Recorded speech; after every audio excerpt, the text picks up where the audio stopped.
I'm going to hit the telebird. Yeah. There we go. And I it just did records that it. as well. And you just went from off the record to recording, so now I have to be a lot smarter. Exactly. Exactly. All right. So this is episode 8 of The Elements of Marketing.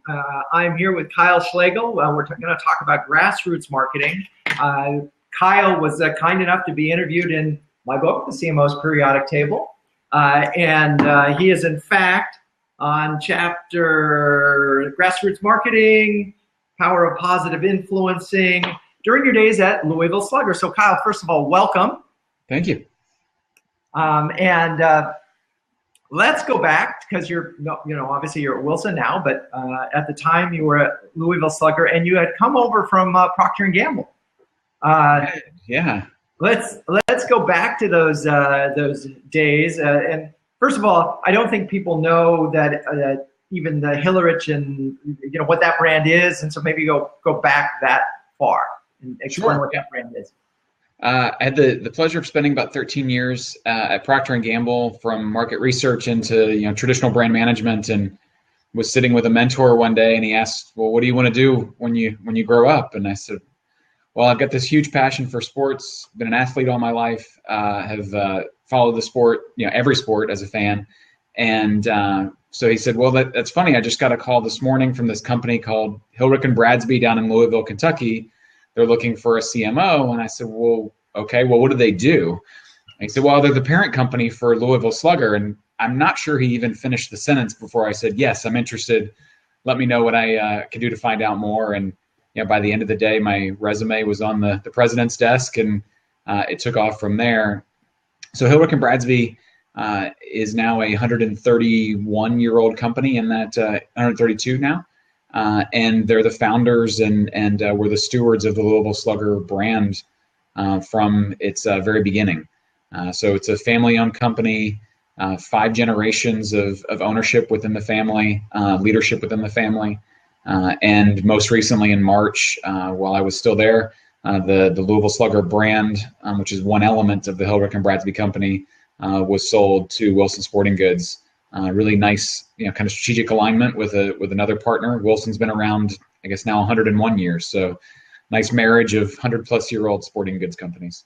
Amazing. And so when you got there, I know that you changed things around a bit. What were you seeing as the challenge that you had to overcome? Sure. It's not all that dissimilar to, I think, the challenges that a lot of marketers face at longstanding brands, right? So when I got to Louisville Slugger, there was an infusion of several new leaders coming in, and really what that was to do was, how do we get Louisville Slugger back to where it had been in its heyday? The marketplace had changed quite a lot of new entrants, very low barrier to entry. And so some of those new fresh faces were gathering a lot of attention from the younger audience. That the baseball industry, really, once you're past the age of 18, you're either sponsored in college or you're a pro, and you're not paying for your gear anymore. So the marketplace is really an 18 and under market. And the company had not spent probably as much time as they could have or should have with that age group. So the challenge was, how do you take a 128-year-old brand and make it something highly relevant, highly desirable for that 14, 15-year-old consumer? So it sounds a little bit like the Old Spice days at P&G as well. And Wilson's, frankly, going through some of the same things now, with new folks on board trying to help that same mission. So, when the terms like coolify a brand, particularly, it's got to be difficult. It's family owned. They've been doing it a certain way. There must have been internal challenges, sort of to almost cultural challenges, to get people to think, wait, we have to refresh the brand. And I know you spent a fair amount of time thinking about refreshing the brand. Let's talk about that a little bit, and then we can get into some of the real tactics that you. Sure. Yeah, luckily, my role even existing there was already an acknowledgement on the part of the company that it was time to think of the company less as a product manufacturer and more as a consumer marketing entity. And so the role that I had was really blessed to get at Slugger was the first of its kind in 100 plus years of the company. There had never really been a marketing team in that way or a traditional sense, Wow. and a marketing leader in a traditional sense either. So at that point, the company had really acknowledged that there was time for change. I think the piece that was most freeing for me was we looked at a full brand restage, from logo to tone of voice to, even the way the marketing team was organized. And I went to the chairman, who was the previous CEO and the fourth generation, Right. Hilrich, to lead the company. And my simple question was, what are the sacred cows? You've been doing this for a long time. You've acknowledged that things need to change. What can and can't change? And we were mostly talking about the logo, but it was more broad than that. And his quote to me was, we know we need to change. We know we need to get better for the new generation. Nothing is off the table. You tell me what we need to do, and we'll look at it. And so, from someone who had been, he'd been the CEO of the company from a very early age in his 20s, was in his 70s at that point. Wow. And so you can imagine, a young, fresh, hungry marketer asking a very daunting question to somebody who had Louisville Slugger running through their veins. And his answer was really all the motivation and the freedom I needed to go figure that out. That's a really interesting point. And I think, one of the ways, and I'll plug my book again for a moment, but what you did there, I describe is the first step that every CMO must do, and any marketer, frankly, anybody in any job must do, which is sort of set expectations and go in and meet with your boss and say, what do you want? What can I do? What are your expectations here? And what he gave you there is tremendous carte blanche. He also, at the moment, said, without saying so, go ahead and do what you want to do. Don't screw it up, because we got 120. But do what you have to do, which is a wonderful commitment on his part to change, which is that you have to have that at the top for good things to happen. So having received this permission, then what process did you go through to sort of figure out now on your own what could change? Sure. Yeah. We spent, I hope where every marketer starts is with the consumer. We spent a lot of time with the consumer. And the interesting thing about a brand like Louisville Slugger is the stakeholders are varied, right? So, even the media feels some ownership of the Louisville Slugger brand in the editorial space. So, whether it was a 10-year-old that was picking up a bat for the first time, we had the luxury of being an hour and a half away from the Cincinnati Reds clubhouse. So, we spent time on the MLB side. We also run a museum, the Louisville Slugger brand does, that brings in 300,000 visitors a year. Wow. And so it was intercepts with 5-year-olds and 85-year-olds coming out of their experience in the museum. So we really tried to leave no stone unturned, even with our retailers. We wanted to understand from folks who had a say in the Louisville Slugger brand, how they were viewing it, how were we approaching the market. So it was really that what P&G would call the assess the landscape phase, right? What are we really up against? How are people viewing the brand? And that gave us a really good sense that there was room for change. There was room to shake things up a bit. And that didn't have to mean that we were sacrificing our history. Even the first round of designs that came back on the logo, I've joked with our then CEO several times. I think he thought I was crazy and that we hired the wrong design firm, because we intentionally tried to scare folks. We intentionally tried to push people's comfort zone a little bit on where the brand could go. And ultimately, the stakeholders told us how far we were allowed to do that. Right. The logo and the look of the brand changed, but not unrecognizably. If you looked at where it had been before, it's certainly a modern take on that. But there's not a consumer that had familiarity with the brand that would look at that and not know that it was this venerable, Louisville Slugger brand. Right. So that was really the first step, is spending time with the consumers. The tone of voice was really important as well. And that really came from just listening and understanding, what role had the brand played. And what we found is there was a commonality in the way that people talked about the brand, the way they personified the brand, it had just never really been articulated and codified in a way that it was made consistent. And so tone of voice was the next step that we took. And that was from, the customer service agent that was answering the phone out to, to a topic we'll get to shortly is the grassroots staff. They really are the face of the brand out in the marketplace that are engaging with that young consumer. And we don't need a team of robots out there, but it was certainly acknowledged that there's a certain way that we present ourselves as a brand. And so tone of voice became very important. And really the third step, which is, it was foundational, is just understanding what's the path to purchase of that 13 to 18-year-old.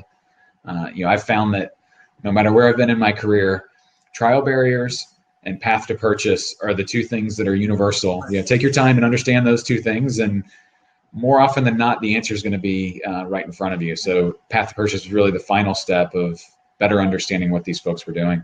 Well, it's so interesting with a legacy brand, and particularly one like Louisville Slugger, where everybody's heard of it, right? I mean, it's part of it's Americana, right? But, one could argue that everybody's heard of Oldsmobile too, and that brand, obviously suffered and aged.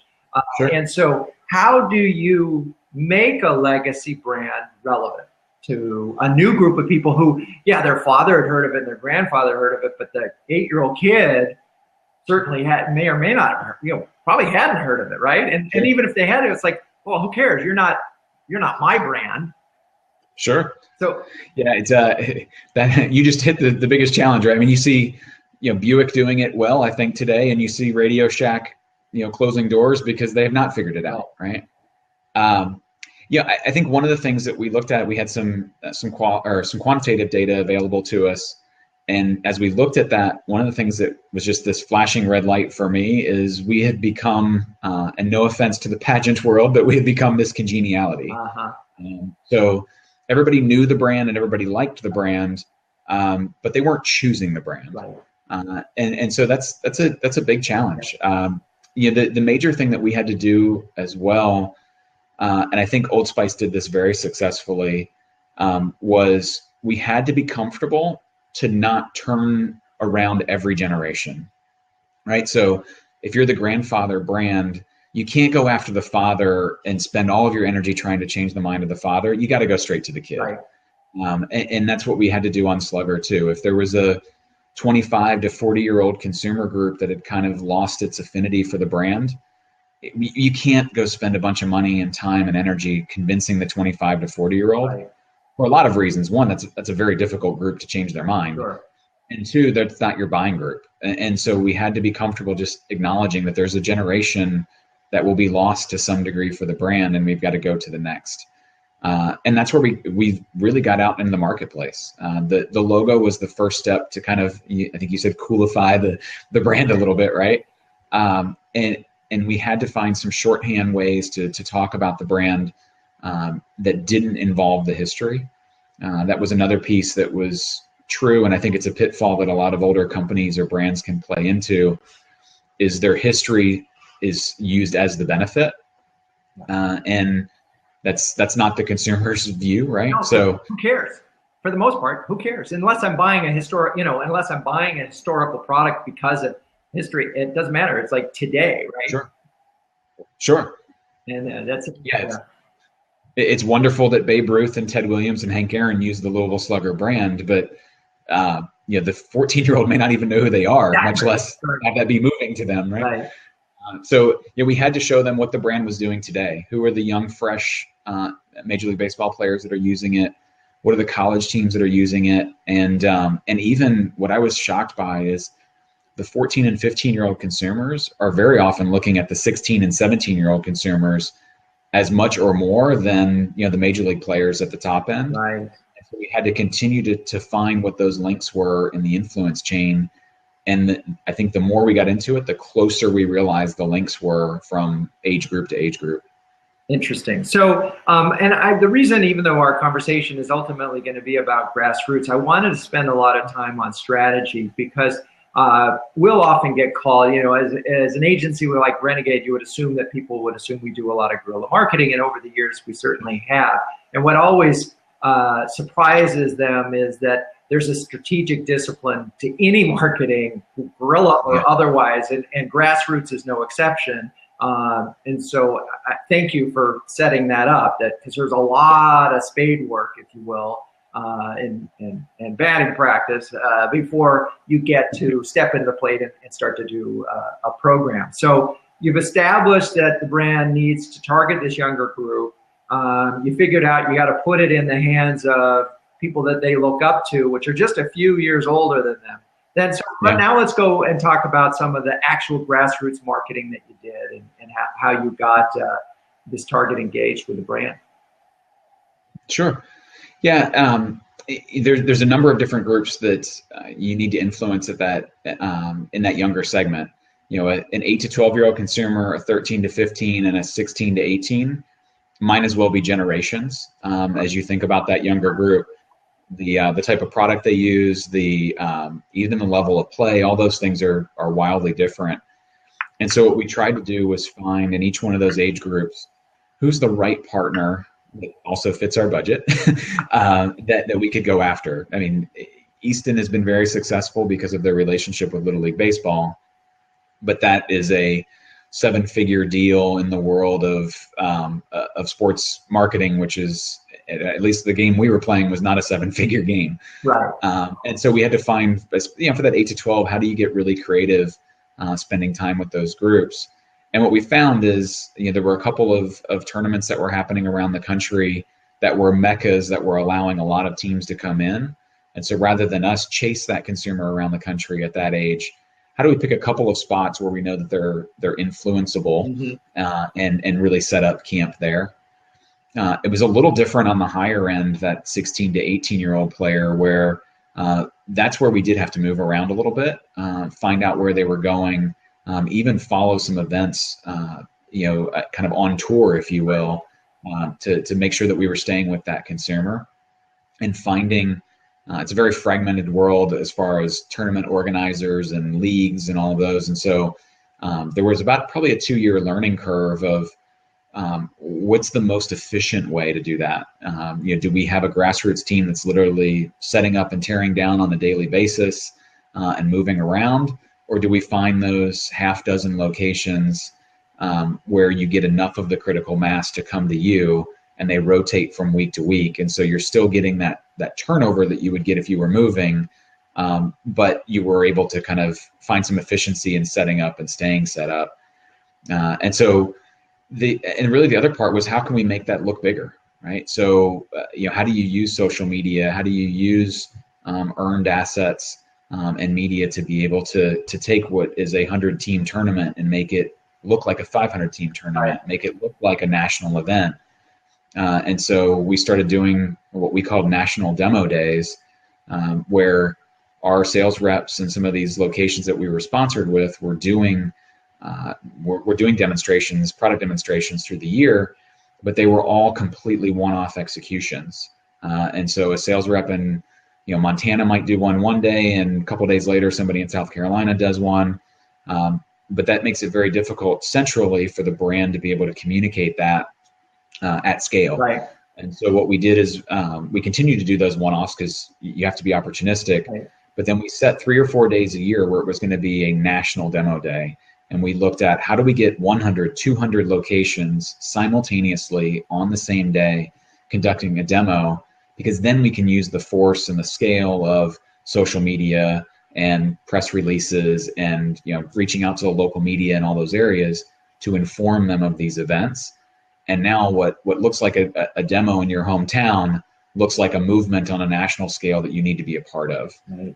And so that was, I think that was the most interesting of the pieces that we did to kind of unlock that demonstration on that national scale. So finding the right partners, how often do you set up and move around was really the first step.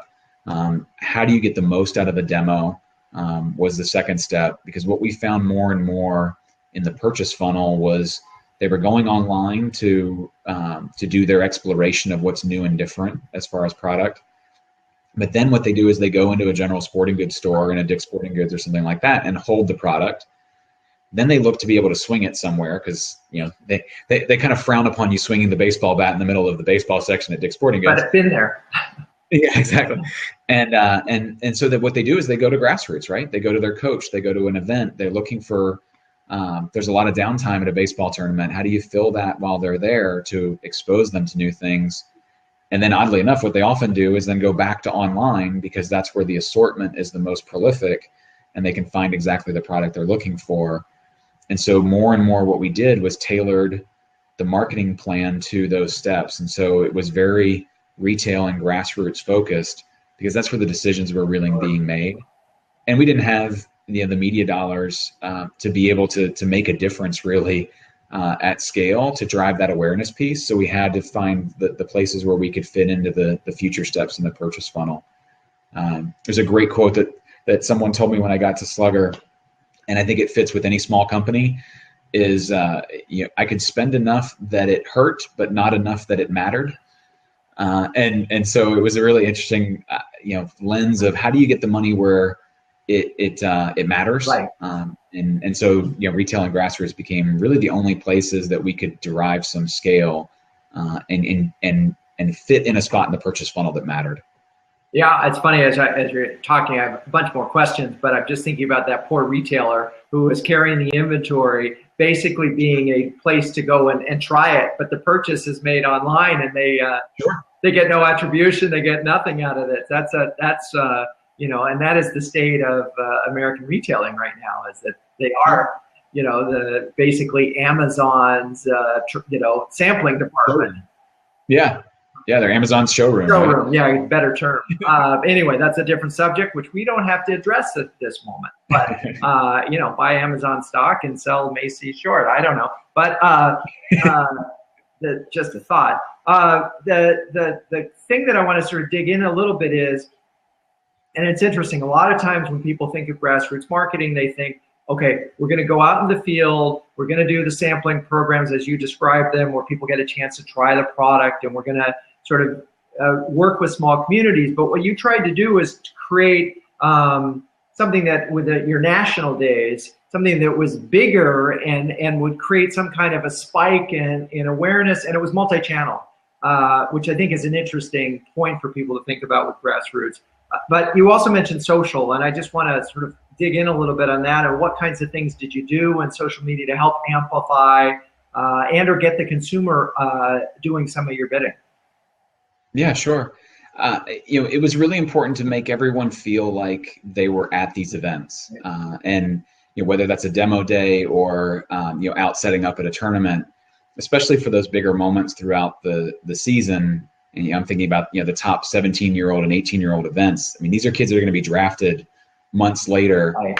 How do we make the 12-year-old that's following us on Twitter and Instagram feel like they're at that event, that they have access to these kids that are going to be future stars? And so we, typically you don't send your social media community manager to a grassroots event. That's not kind of typical. They're back in the office managing the feeds and doing all that. But we made a point, we picked, 4 or 5 events a year where our community manager was literally on the ground, having those conversations, cultivating content. And it was fantastic because it freed up everyone else to think about other ways that they could be engaging in the event. And instead of us trying to take pictures and texting them back to the home office and explaining what it was, and instead, our community manager's right in the middle of it. So how do we give an inside look at that event of the next wave of superstars? And obviously, what role does our brand play within that context? I think another thing that we did at those same events was how do we find partners that are also creating content at an event that would be kind of mutually beneficial?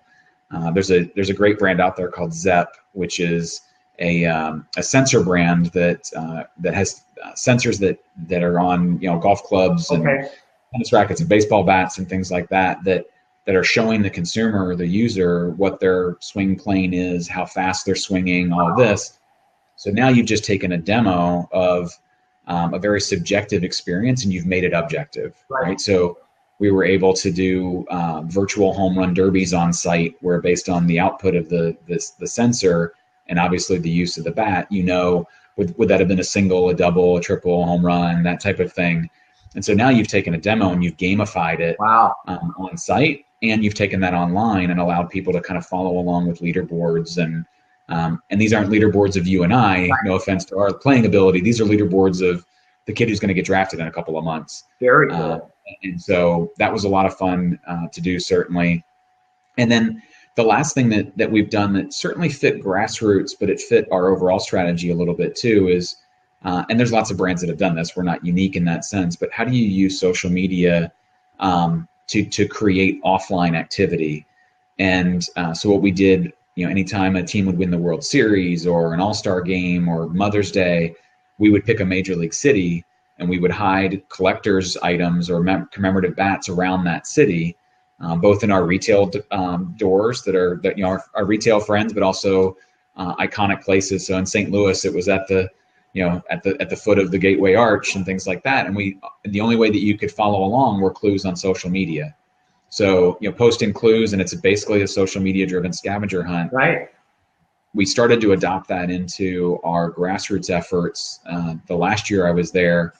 So if you think about the College World Series being a huge grassroots opportunity, how do you get people to your booth? How do you get them to engage in a sea of vendor tents at an event like that? So what we did is we hid items all throughout Omaha, social media scavenger hunt. And if you found that item, you brought it to the booth to redeem it for the brand new bat that wasn't even on the market yet. So you were the first to get access to this brand new product. You had to come to the booth to do it, and you had to follow social media to even be in the game. So it was a lot of fun. There were kids literally sprinting into the booth all day long, asking, when's the next clue going to be posted? And so it was a lot of fun to be able to figure out how to use the online, the offline, and and really that grassroots element and put all those pieces together. That's really cool. And by the way, we didn't cover that in the book, so I'm really happy because that was part of my goal with these is to bring some of the stuff to life from the book, particularly people who are new to marketing and they hear about these terms, but they don't really understand what they mean. So it sounds like, how did that play out, the scavenger hunt? Because that's such a cool idea. It was a blast. And if you think about the ones we did on the major league side, we had, literally the local press was teasing it the days in advance.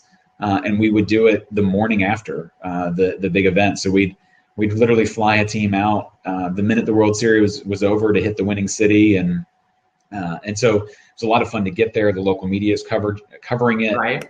At one point in San Francisco one year, we had multiple cars following the car with our employees in it, hiding the product around the city. So it was a lot of fun to just see that energy behind that.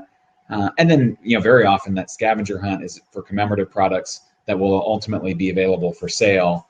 And so it was almost a way to create some pent up demand for those items that were about to be on sale. So if you didn't live in San Francisco and you couldn't follow along the scavenger hunt, or you couldn't go on the scavenger hunt, live, then you still had an opportunity to get one of those products.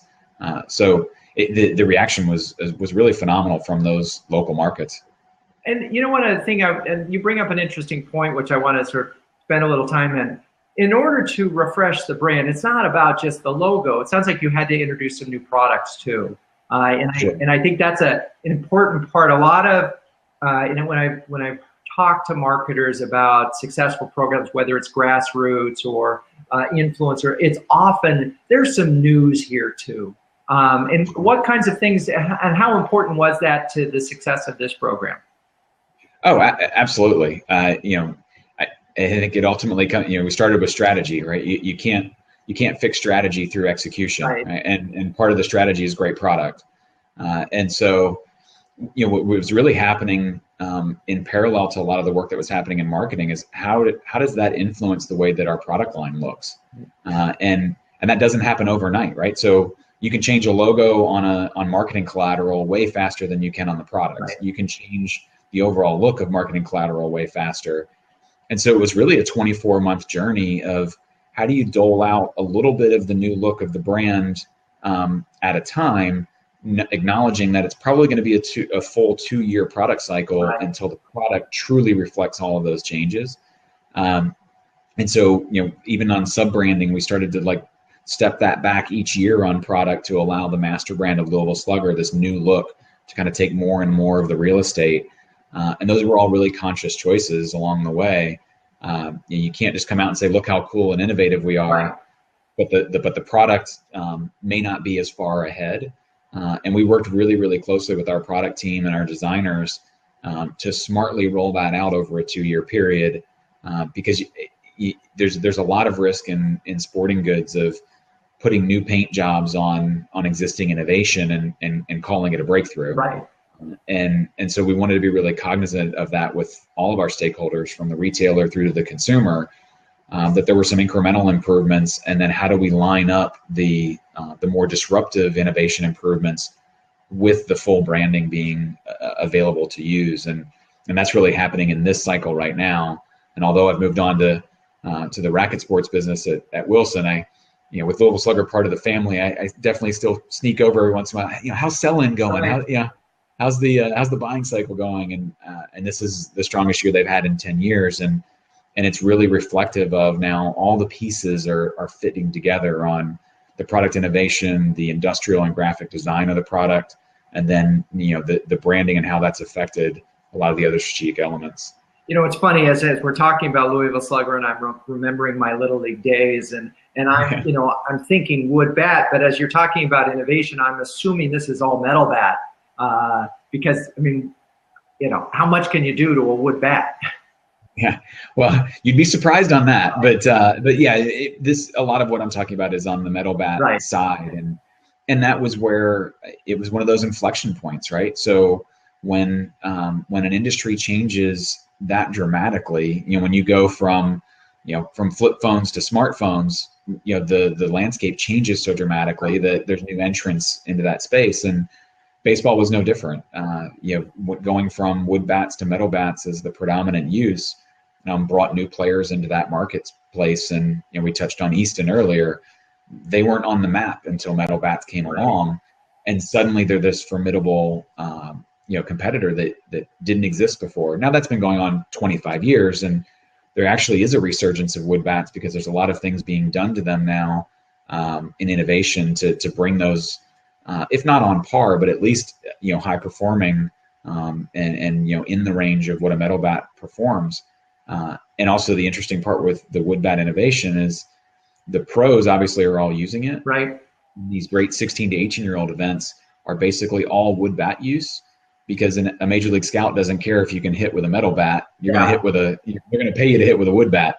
Right. And so it's really interesting to see both of those now have a really well-formed place in the market that may not have existed 5 years ago. Right. And that allowed, I think, Louisville Slugger to get back into the conversation in some ways that were obviously beneficial to us. Yeah, it's funny. I was reminded one of my son's high school classmates actually developed a bamboo-based bat and patented it. This is a kid in high school. His dad's somewhat of a genius, and but the kid got credit and went on to play. I think he went on to play ball in college, but had invented a bamboo bat, which I thought was kind of cool, and evidently was pretty strong. Yeah, it is. It can't be used at the major league level, but it's a great training bat, a great high school bat as well. Yeah, there's a number of brands that have done it. So kudos to your friend's son. So all right, so we've talked about bats. I just because you worked on Old Spice, and that's such a great brand transformation story, and somewhat similar. Maybe we spend just a couple minutes on some of the things that you did while you were on that business. And then we'll leap ahead to where you are now. Back to Louisville Slugger? We'll go to, so let's go to Old Spice, and then move on to Wilson. Okay, yeah. I had the pleasure of working on Old Spice when they were in a very similar situation. I was there before the shirtless guy on the horse, so I can't claim that campaign. Okay. But one of the things that we look.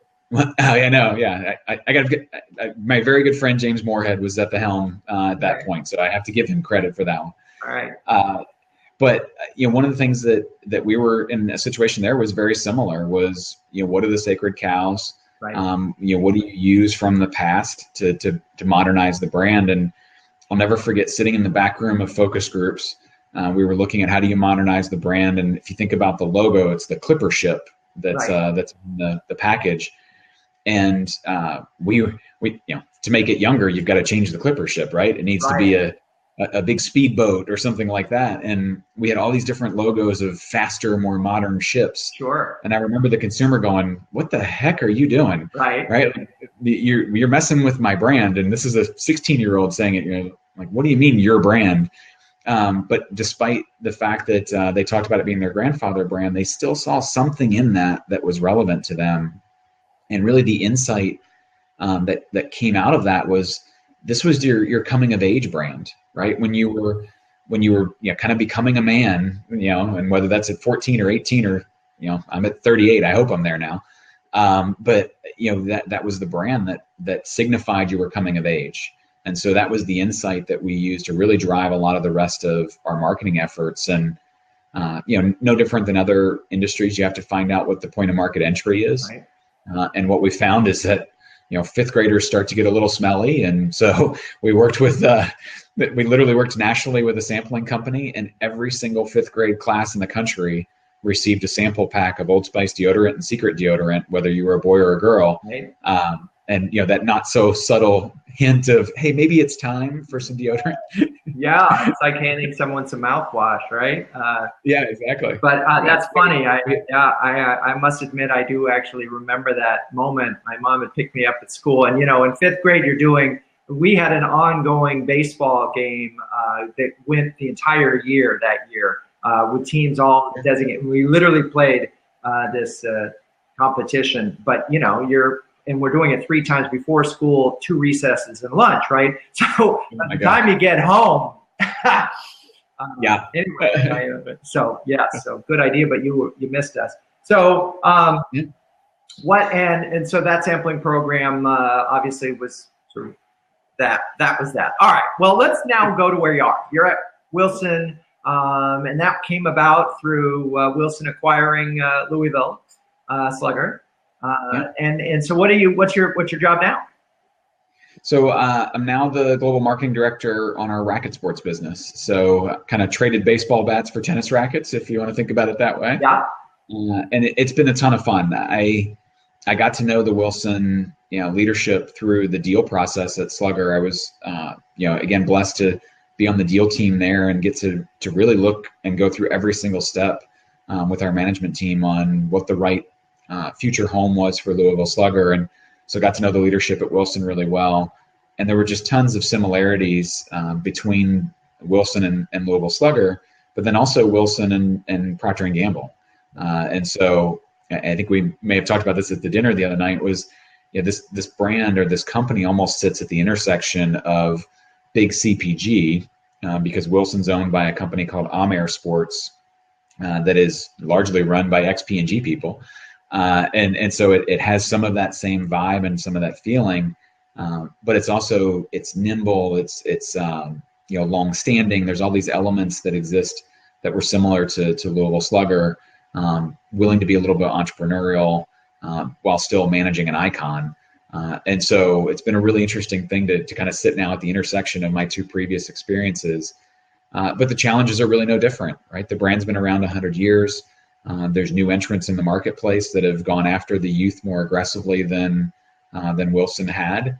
And so now it's figuring out, how do we drive relevance among that younger audience? And, from the president on down, the challenge that we talk a lot about as it relates to Wilson is, how do we move this brand from being respected to being impassioned? Mm-hmm. And so there are tons of consumers out there that will speak about their Wilson tennis racket, and they'll tell you, yeah, I use a Wilson racket. But then if you take that next step further, they won't go all the way to saying, and this is my brand. This is the brand that I love. It's my racket, but it's not my brand. And so that's a unique challenge, right? So it's something that we're spending a lot of time now on. What are the markers in a consumer's journey or their view of a brand that allows them to move from respect to passion? Even down into brand equity and health studies, what are the very specific attributes that we need to move to affect that overall view on passion and loyalty. And so whether it's a brief to our agencies, our media firm, internal social media, wherever it is, we have those attributes very top of mind right now on what those are the little keys that you need to unlock first to start building towards that overall piece. You can't just come out and say you're cool, and you can't just come out and say love me. Right.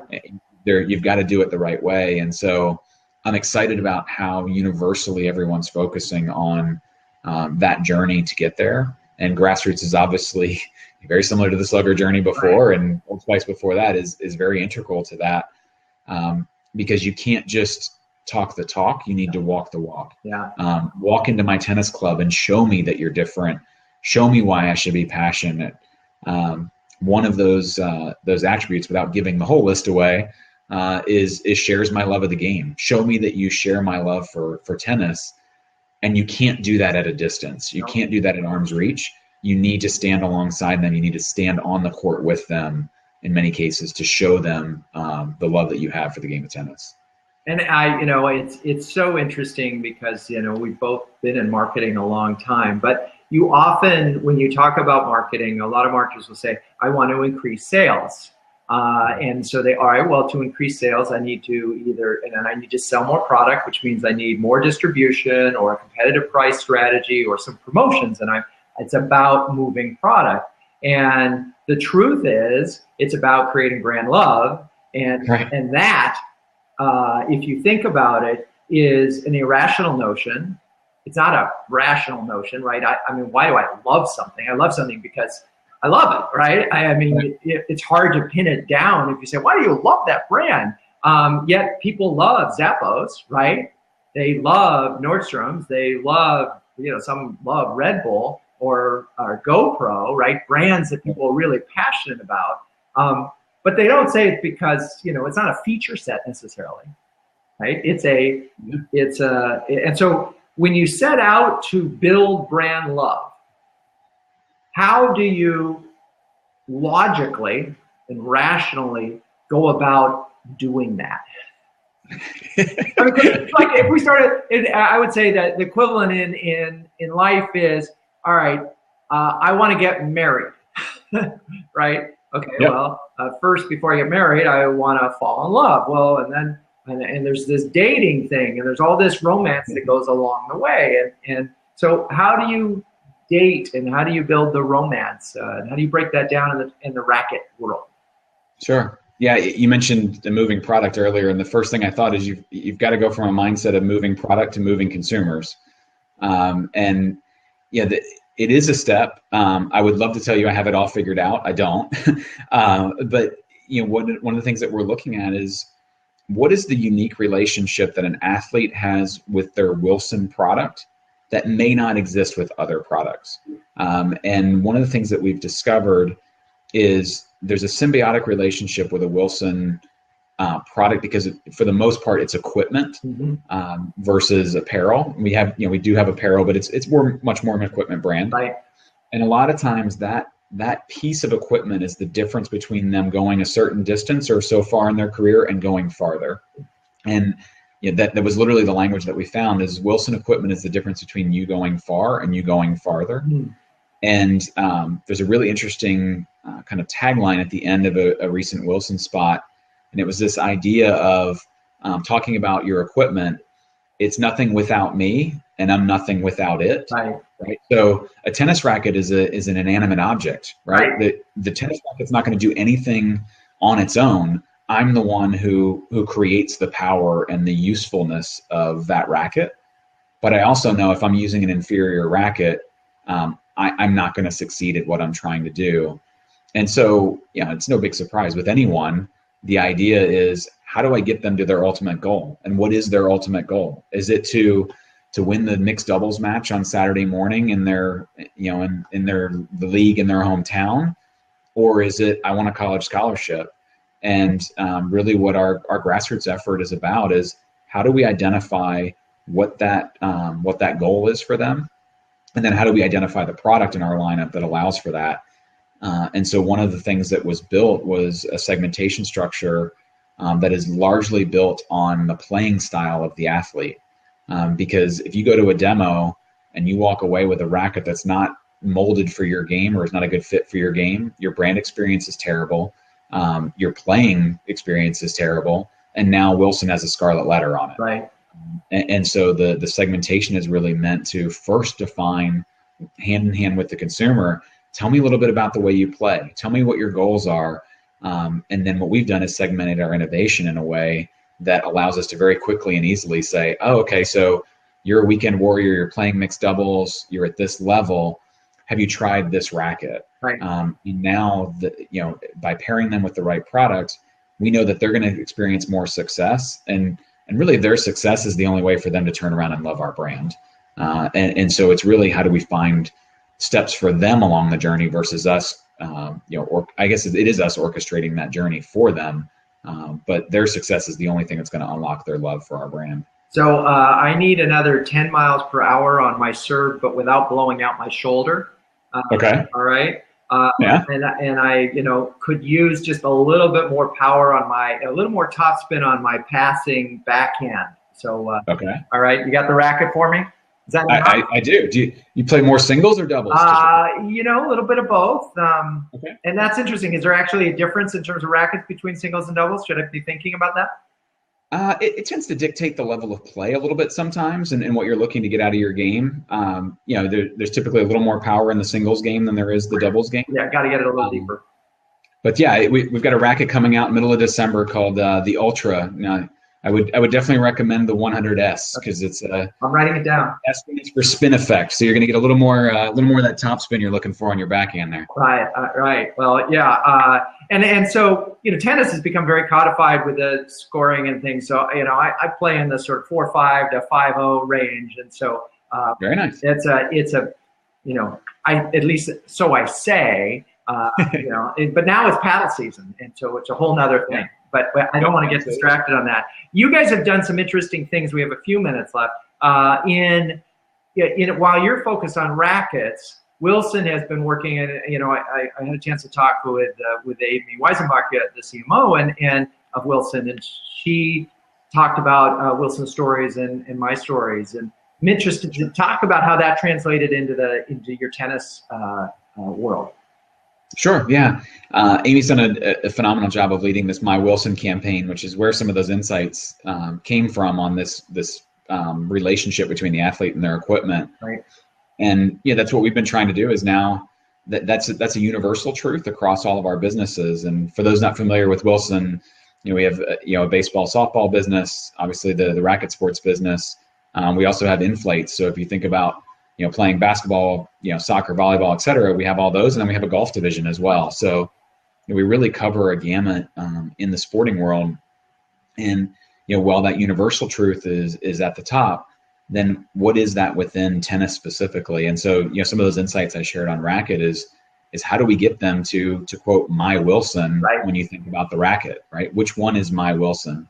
And that's true of the racket. It's true of tennis balls. It's true of shoes. It's true of the strings that you choose. Being relatively new to the industry on the racket sports side, I was just blown away by the higher level tennis player, how in tune they are with every single dynamic of their game. I probably shouldn't say this out loud, but I had no idea the importance of string when I got into the business. That was the stuff that was inside of the racket head and what you hit the ball with, right? And there's infinite numbers of things that the consumers are thinking about and noticing when it comes to their string. And so it's really getting down to that granular level of, for each individual consumer, to the extent that we can, what is the right combination of all of those elements within our product line that allows them to succeed? And so no different than baseball, where it's finding the right bat, the right batting gloves, and the right ball glove to round out your game and allow you to succeed. So we're spending a lot of time, again, out in the field doing just that. We'll be at an event called the Junior Orange Bowl next month. It's the biggest global junior tournament. So the top 12 and 14-year-olds in the world will all be in the greater Miami area in the middle of December. And we literally have a whole team going down that's doing consumer insight work, product innovation, sharing those new things with consumers, because it's all in an effort to make sure that 12 to 14-year-old has what they need. It's cool. It's funny you say that, and I was thinking about how you could sell one of your rackets. You could get me to get this Ultra 100S, and then I could have it strung with the wrong string at the wrong pressure, Sure. and I'd say this racket sucks. Right. So I mean, really, and because it does come down to strings and pressure. I mean, and it also really, as you age in the sport, it starts to matter more too. You need a Sure. little extra, right? Sure. And speaking of that, and you and I talked about this, and I remember in the resurgence, I think it was at Wimbledon, when Roger's game started to come back quite a bit. Roger Federer. It was Sure. the first time I remember broadcasters talking about the player's racket as a significant part. I mean, you couldn't have asked for better publicity. Oh no, it was that was in the press release. We just slid it right in the press box, right? Yeah. I mean, that was amazing.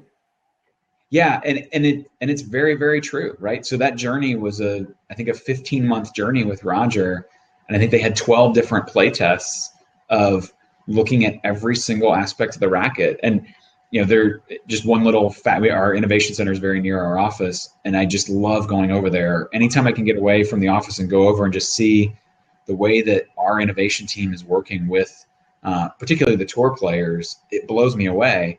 Wow. And the nuances of it are incredible.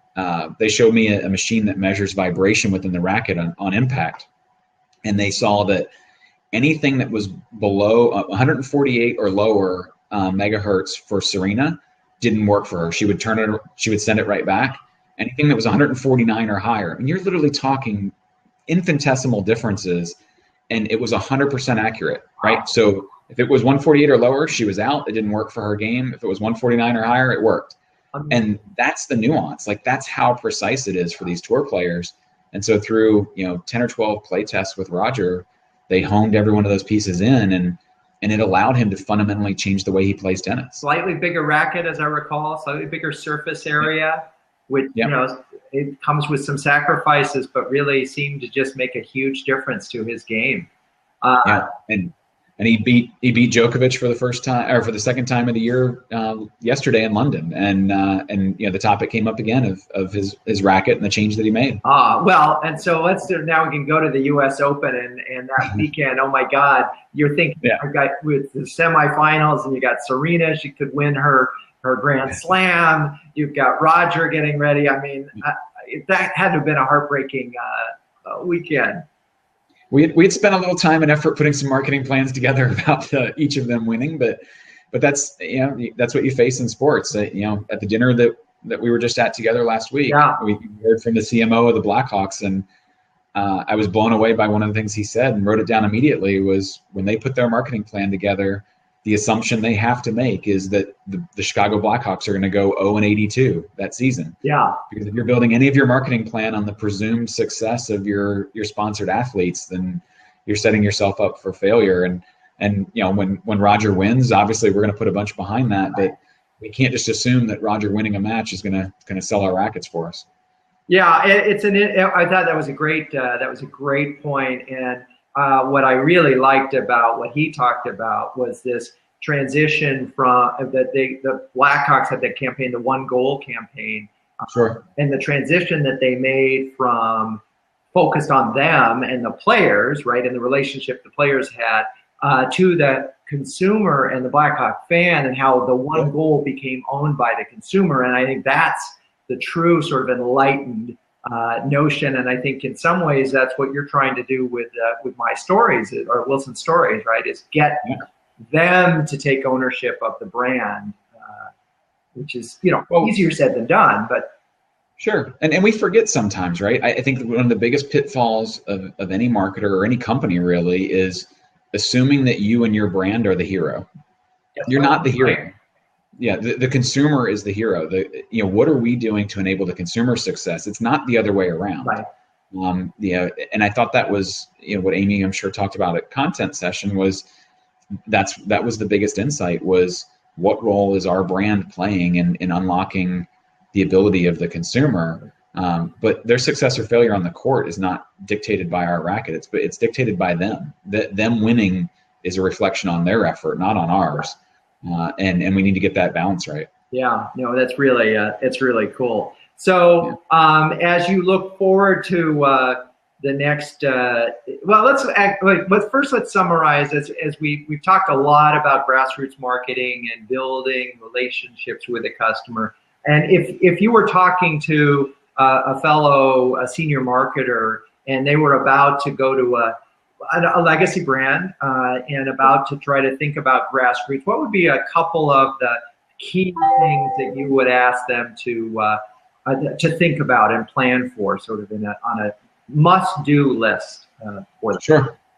I think that probably the biggest first step is just understanding what role does the grassroots aspect of, what role does that play in the purchase funnel for your consumer? It might play very different roles for different folks. I mean, you could go to Coca-Cola versus Louisville Slugger and Wilson, and grassroots just plays a very different role. The mindset of the consumer when they're in what we would call grassroots is different. Right. So definitely don't presume that it's a one-size-fits-all model. Right. Understand where that fits in your path to purchase. And I think the second one is how do you make it not just an experience for those on the ground at that event? If you're not one of the 50, 100, 10,000, whatever it is that's physically at that event, how do you make it an experience that everyone can partake in? Obviously, it'll be a richer experience for those that are on site, right. But how do you give everybody a chance to be a part of it?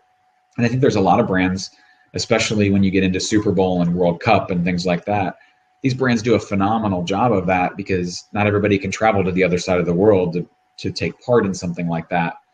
And it's really no different on a smaller scale for grassroots marketing. And so the examples of doing these leaderboards online and doing online scavenger hunts and all of that, it was certainly meant to enrich the experience on site, but it was meant to provide something for the other 99% of our social media following to be able to feel like they're part of what's happening. So I would definitely say path to purchase is the first place to start, and then the second is how do you make it not just an event, but you make it something that really connects all of your touch points. Oh, that's a great place to wrap up.